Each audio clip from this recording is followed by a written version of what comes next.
Y bien, a esta hora de la noche estamos en comunicación con la congresista Ruth Luque. Ella es representante por Cusco de la bancada Cambio Democrático Juntos por el Perú. Congresista, ¿cómo está? Muy buenas noches, bienvenida al programa.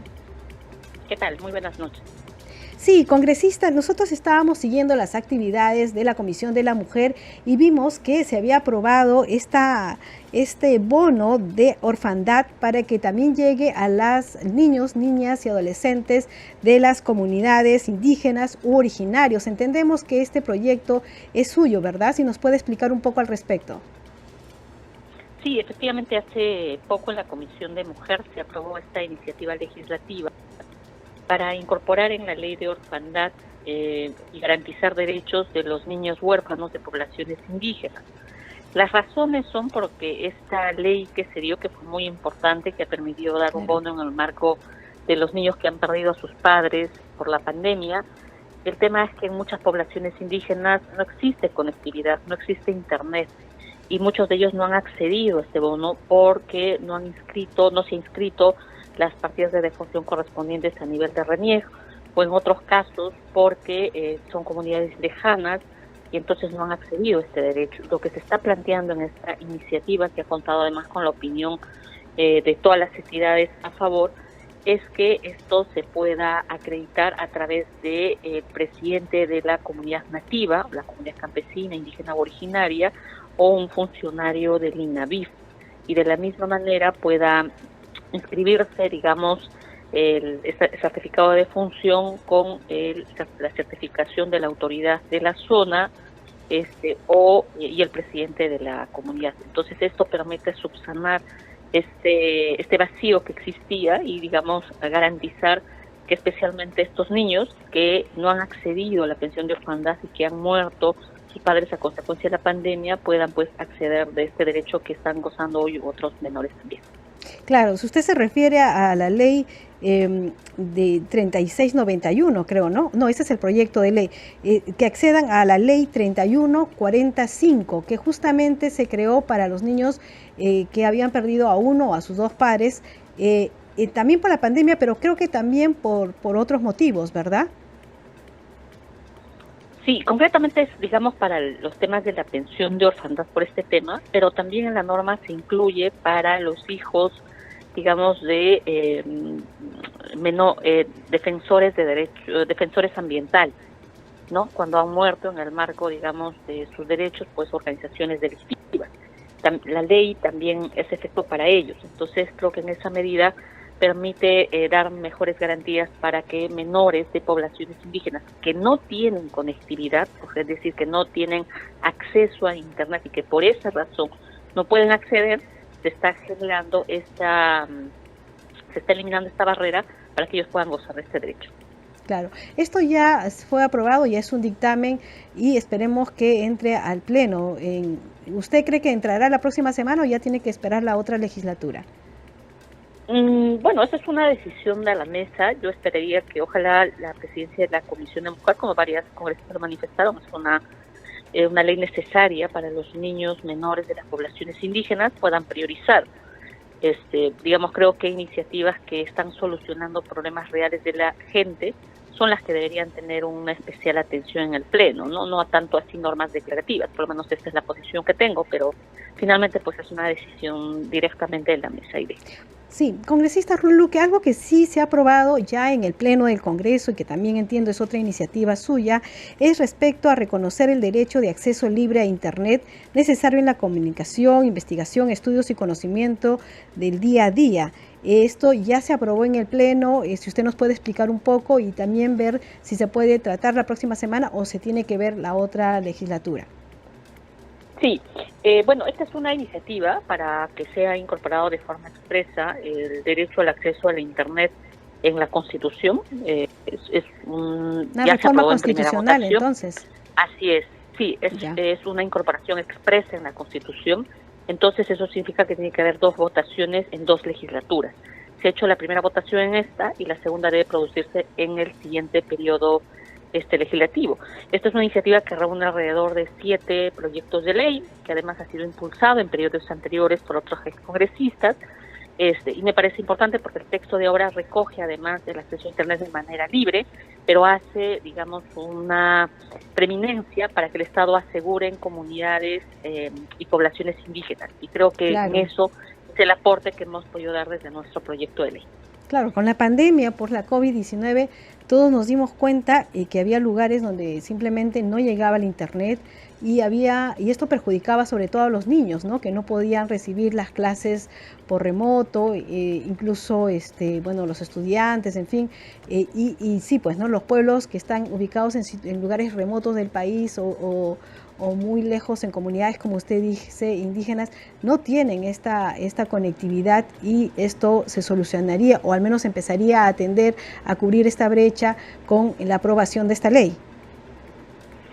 Efectivamente, al ser considerado un derecho fundamental, inmediatamente acarrea que esta sea una obligación del Estado, ¿no? Para no solo promover, sino garantizar ese acceso al Internet.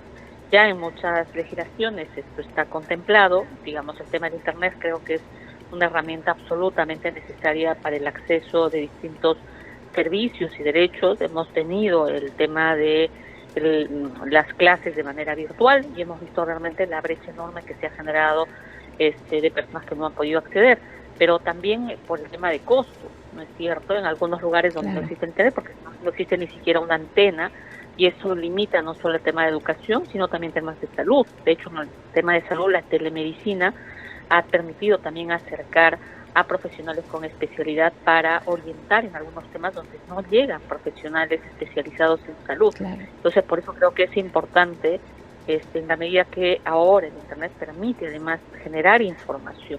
Ahora tenemos además bibliotecas virtuales, muchos trámites del Estado son a través de mesas de partes virtuales.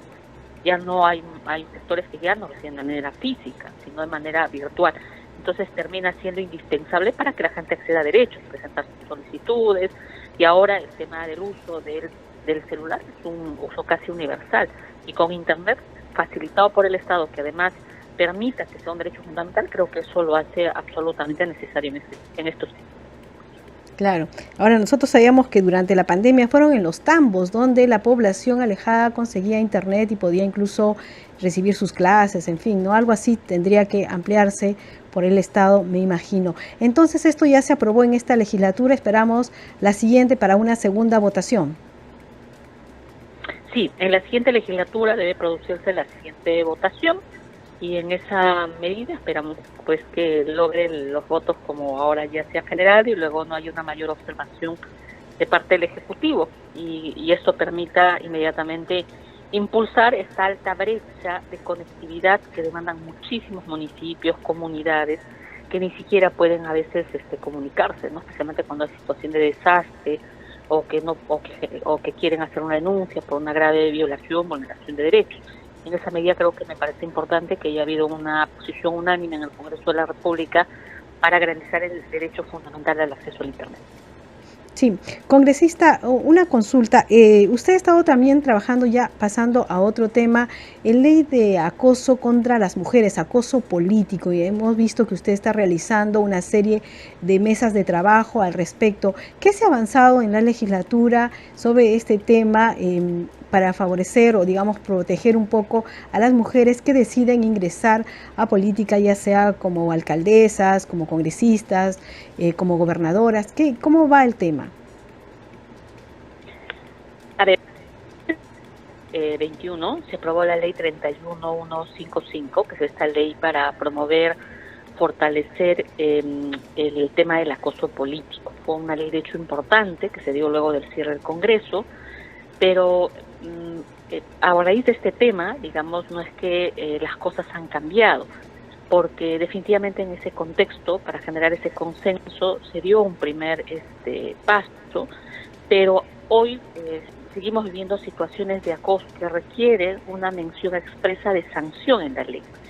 Y esta situación es necesaria porque el propio Jurado Nacional de Elecciones no ha podido reglamentar la ley, porque ha dicho: necesito que en el marco legal haya un conjunto de sanciones. Por esta razón es que se ha presentado esta iniciativa, que ha sido además trabajada con varias exautoridades de nivel subnacional y la Red Nacional de Mujeres Autoridades, que son coautoras en esta iniciativa, Y lo que se ha presentado es el proyecto de ley 1491, que propone, por ejemplo, regular de manera expresa las sanciones contra el acosador político, ¿no? Cualquier que comete el acoso político. ¿Y cuáles serían estas sanciones? Y lo que se plantea es que las sanciones sean leves, graves y muy graves. Y estas puedan ser castigadas con multas, de 1 a 50 OIT. Y eso es un poco, hay una propuesta ahí extensa que se ha planteado, y un conjunto de cuáles serían los casos pues entre leve, grave y muy grave. Otra cosa que también se ha empleado es que no solamente ser mujer autoridad podría ser beneficiada a través de esta norma en términos de protección, sino también una mujer militante de un partido político o mujer integrante de alguna organización social.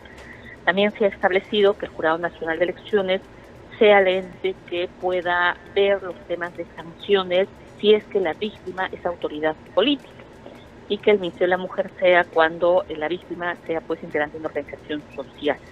Y aquí se ha generado también un conjunto de aportes para que al interior de los reglamentos internos de los consejos regionales puedan verse también procedimientos internos para atender y actuar de manera oportuna, porque hoy, por ejemplo, tenemos varios casos de acoso político. Tenemos 2 casos muy sonados, el caso de la vicegobernadora de Ica, el caso de la vicegobernadora de Callao, que denunciaron amenazas, ¿no? Incluso en una de ellas señalando que se le estaba limitando su labor de fiscalización o que recibía incluso insultos, etcétera, ¿no? O el caso de la alcaldesa de Espinar, que hoy ha sido cuestionada, pero bajo calificaciones de ser una incapaz mentalmente, ¿no? Por su condición de mujer. Entonces, esto todavía... No, perdone, esto se está debatiendo todavía en comisión. Sí, se ha hecho ya el debate en la Comisión de Mujer, que es segunda comisión dictaminadora, ya tiene el dictamen aprobado ahí. La comisión principal es Constitución, y ahí pues se ha hecho ya una mesa de trabajo por el congresista Guerra García, que es el presidente, y estamos esperando que puedan emitir un dictamen y ojalá tener un punto de consenso pues entre las 50 mujeres congresistas, en obviamente articulación con las más de 2.000 mujeres autoridades de los distintos gobiernos nacionales que existen en el país. Perfecto, entonces estaremos atenta, congresista Ruth Luque, para ver en qué termina esta propuesta, esta iniciativa legislativa, y ver si en algún momento llega al Pleno. Nosotros le agradecemos mucho por brindarnos esta entrevista. No sé si desea agregar algo más. No, aprovechar más bien esta llamada para desear un feliz Día del Padre. Y bueno, que creo que es importante compartir, pasar en familia. Y como siempre digo, padre es el que damos. Muchas gracias.